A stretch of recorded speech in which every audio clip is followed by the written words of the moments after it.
¿Está bien si toco?, preguntó Bruce Springsteen. Chuck Berry le respondió, sí, puedes tocar. ¿Y qué canciones vamos a hacer? Bueno, vamos a hacer algunas canciones de Chuck Berry. Bruce Springsteen conoció a Chuck Berry una vez. Así lo recordó en 1987. Todo ocurrió cuando tocamos en el Maryland Harmony a principios de los años 70. Recibimos una llamada del promotor de Chuck y mi manager dijo, vamos a abrir para Jerry Lee Lewis y Chuck Berry. Pensamos algo así como, olvídalo. Tenía 23 o 24 años y estos tipos eran nuestros héroes. Estábamos sumamente emocionados. El manager dijo que iba a conseguir una banda que respaldara a Chuck Berry, a lo cual dijimos, no consigas una de las bandas locales, dile que lo respaldaremos nosotros.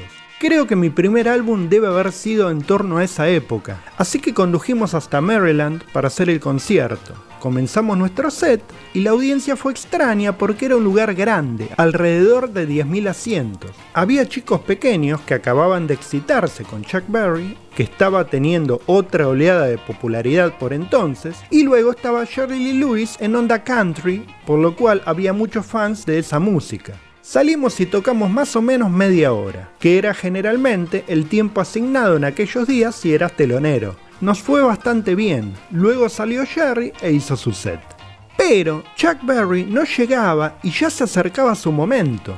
El promotor se estaba poniendo muy nervioso, se acercó a mí y me dijo, mira, vuelve ahí afuera, porque Chuck Berry no está aquí y no creo que venga. Yo le dije, no voy a ir, están esperando a Chuck Berry y no vamos a hacerlo de nuevo. Faltaban 5 minutos para que comenzara el espectáculo cuando la puerta trasera se abrió y Chuck entró solo.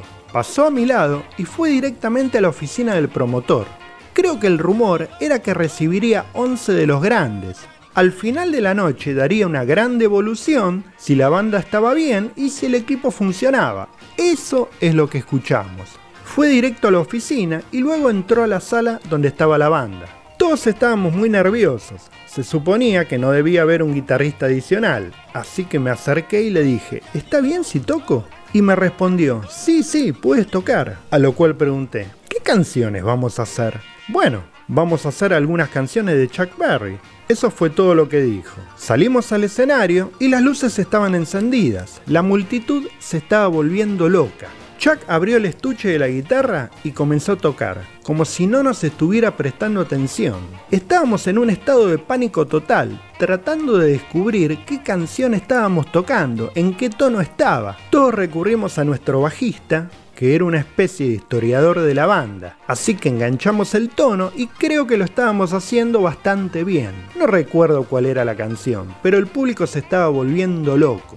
Chuck volvió corriendo y dijo, toquen por ese dinero, muchachos. Pero Chuck, nos olvidamos de decirte que no recibiremos dinero. Estamos haciendo esto gratis. Finalmente, hubo una gran pelea frente al escenario y se encendieron las luces. Creo que su amplificador explotó y simplemente caminó hacia un costado y guardó su guitarra frente a todo el auditorio. Supongo que ya estaríamos haciendo Johnny B. Good. Estábamos tocando ese ritmo, más o menos. Saludó al público, se fue a su auto y desapareció. Dudo que lo recuerde. Probablemente éramos solo una más de las bandas que estaba usando en la gira en ese momento. Fue una noche increíble. El tipo de noche que cuando tenga 65 años o 70, podré contársela a mis nietos y decirles, sí, lo conocí. Yo apoyé a Chuck Berry una vez.